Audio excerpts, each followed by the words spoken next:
Imagine you're a literary judge. You've spent weeks reading debut crime novels and you've finally found your winner. The voice is fresh, the story is gripping, it's everything you'd want in a first novel. You dial the phone number attached and someone answers. You say, "Congratulations, we'd love to speak to the writer about their award." They reply with, "Well, he's in an institution." You pause, uncertain. You say, "Like a prison?" They say, "Yes." And then you ask the most seemingly obvious question, "Will he be out soon?" The voice on the other end sighs and says, "Well, he's there indefinitely." Welcome to Plot Twist, the podcast where we dig into the dark corners of the literary world. Today we're talking about a crime that sits right at the intersection of everything this podcast is about. It's about a murder. It's about a book. It's about an author who was racked with guilt, an author who wrote something amazing in the darkest of places. This is the story of Alaric Hunt.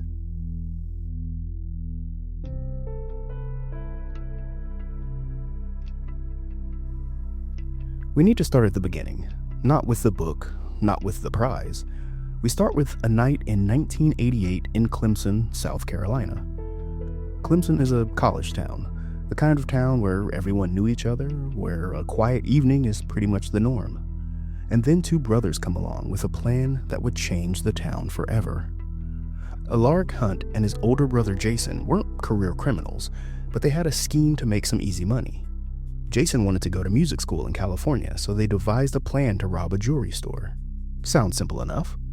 Except there was one problem. Clemson was a small town, and they needed a distraction. A distraction that caused the emergency services to look somewhere else.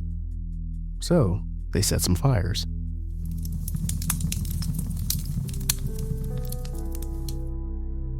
They didn't rob a store at gunpoint. They didn't stage some elaborate heist. They decided the most effective thing they could do was set fires in a populated area and count on firefighters and first responders to be busy enough that they wouldn't notice the jewelry store being robbed nearby. And it worked. The brothers successfully robbed a jewelry store. Unfortunately, while the fires burned, Joyce Austin, a student, got caught in the mayhem. She died of smoke inhalation. She was only 23 years old. 6 weeks later, the brothers were arrested. They were charged with murder, robbery, conspiracy, and multiple counts of arson. They pled guilty and received life in prison with no possibility of parole for at least 30 years. Everything they stole totaled only $200. Alaric Hunt has been in a maximum security facility in Bishopville, South Carolina ever since. And just like that, it seemed to be the end of Hunt's story. Except it wasn't. So Alaric Hunt is in a maximum security prison. He's got nothing but time. He starts working in the prison library, and now he's surrounded by all of these books, surrounded by other people's stories, other people's worlds. He reads voraciously. He claims to have an IQ of 137, and whether or not you believe that, Hunt's reading list speaks for itself. Raymond Chandler, Ed McBain, Ernest Hemingway, a slew of Greek and Roman philosophers.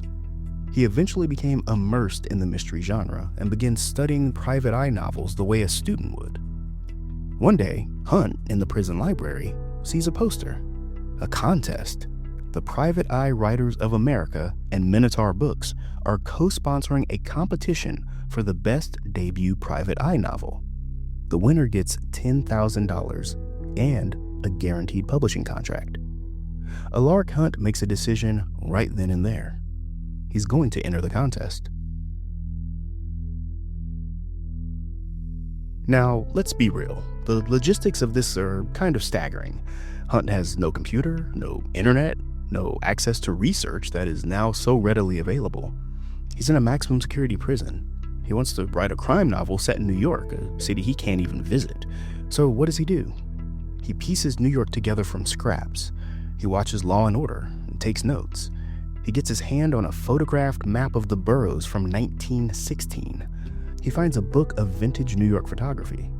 He reads crime novels set in the city, and builds his own version of Manhattan from the inside of his cell in Bishopville, South Carolina.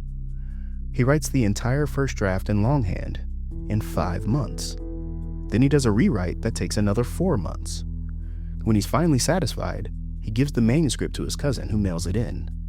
The novel is called Cuts Through Bone. It follows a New York private detective named Clayton Guthrie and his teenage sidekick Rachel Vasquez, a young Puerto Rican woman who quickly becomes the emotional and moral center of the book. Together, they're trying to prove the innocence of a military veteran accused of murdering his girlfriend and possibly being behind a string of deaths known as the Barbie doll murders. The judges read it blind. They didn't know who wrote it. They didn't know anything about the author. And what they found was a voice that stopped them in their tracks. Award-winning author and judge S.J. Rosen described the voice as fresh. She said it avoided the typical wisecracking, self-deprecating tone commonly found in private eye fiction. There was something different about it, something grounded, something that felt, in her words, new. Cuts Through Bone wins the award, $10,000 and a publishing contract. Then editor Tony Kirkpatrick picks up the phone to deliver the good news. The phone rings. Kirkpatrick is calling the number that Alaric Hunt included with his submission. His cousin answers, and Kirkpatrick says, "Congratulations, we'd love to speak with Alaric, he's won our award." And the cousin says he's in prison indefinitely. At this point, most publishers would end things right there. And honestly, can you blame them? You've just found out your award winner is a convicted murderer serving a life sentence. The PR implications alone would make most people's heads spin. But Minotaur Books does something surprising. They're intrigued. Publisher Andrew Martin went on the record with the New York Times and said something interesting. He said Hunt is allowed to write. He's allowed to submit. No one said he can't publish.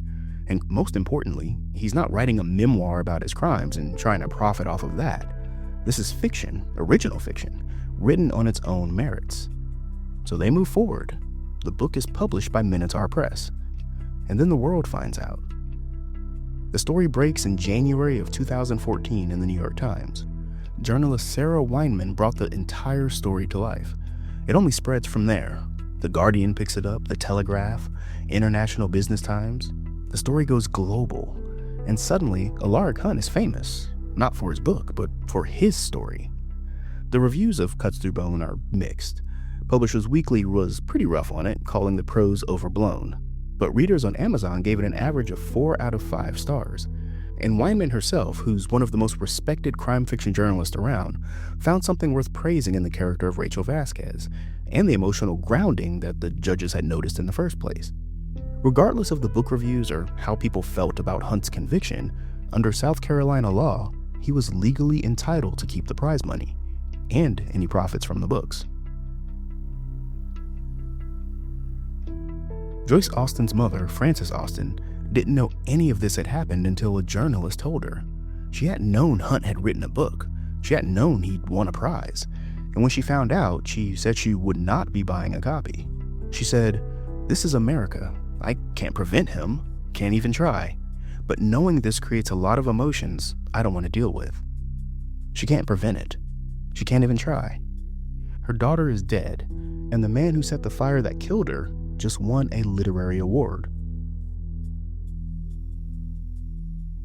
Alaric Hunt doesn't shy away from what happened. He doesn't try to minimize it. He knows what he did and the impact it had on others. Here's what he told the New York Times.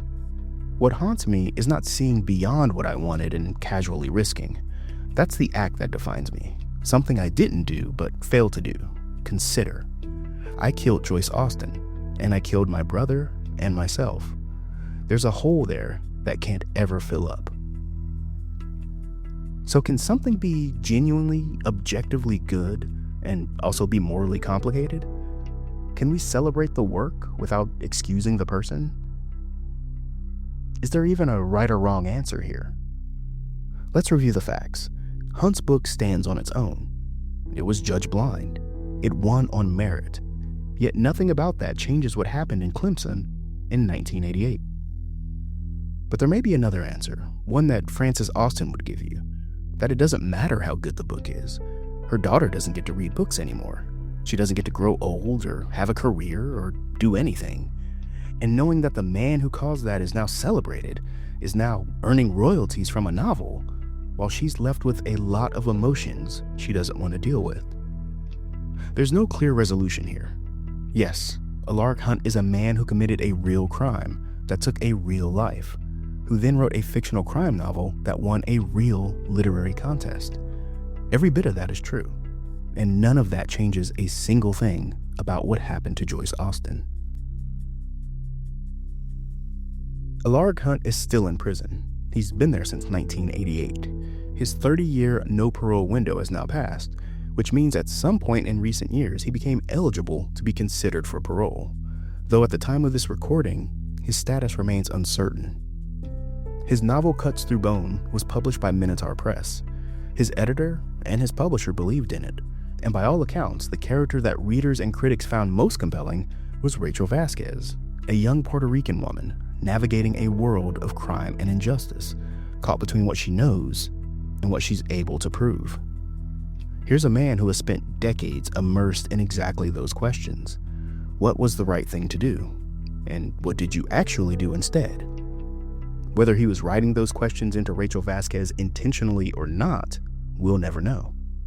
Neither will Joyce Austen, who will never get to answer any of those questions for herself. This has been Plot Twist, a Bookmark Productions podcast. If you enjoyed this episode, which we sincerely hope you did, then please consider sharing it with family and friends. Send it to someone who loves true crime, or send it to someone who loves books. Either way, thank you for listening.